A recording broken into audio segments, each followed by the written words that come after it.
Carlos Alcaraz completely agrees with IGA Swiatek's Roland Garros claim made immediately after the draw. Carlos Alcaraz was alongside IGA Swiatek as one of the French Open's esteemed guests yesterday afternoon, as they hosted a ceremony for the singles draw.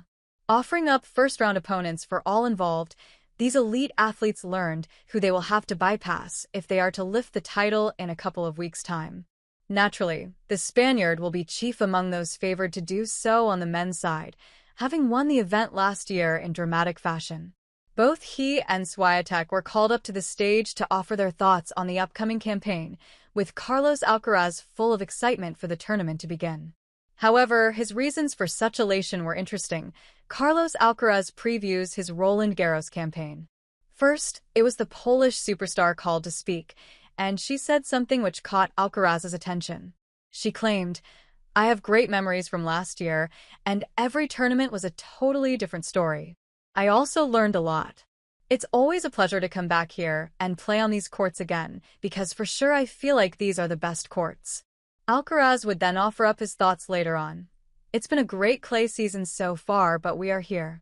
It's the most important tournament of the clay season and one of the best tournaments that we have on the tour. Right now I'm excited to go out here and remember the emotions and the feeling that I had last year. Like IGA said, it's great to feel it again. The confidence is really high right now. Obviously, I'm playing great matches. I've got great wins in this clay season, which gives a lot of confidence. I'm excited." Who can stop Carlos Alcaraz from winning the French Open again? It's hard to see anyone standing in Alcaraz's way as he seeks to add a fifth Grand Slam title to his repertoire. However, his unpredictability remains a factor. Naturally, he tends to show up for the big occasion, but it does feel like the title hinges on his performances.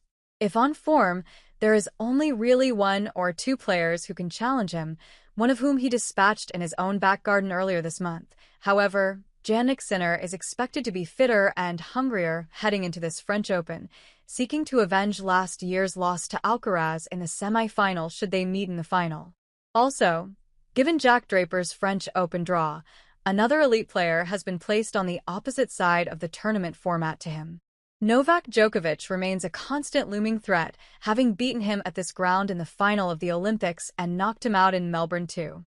But with the two on opposite sides of the draw, it does seem like Sinner is the only tangible threat to Alcaraz if he keeps his level as high as we know it can be.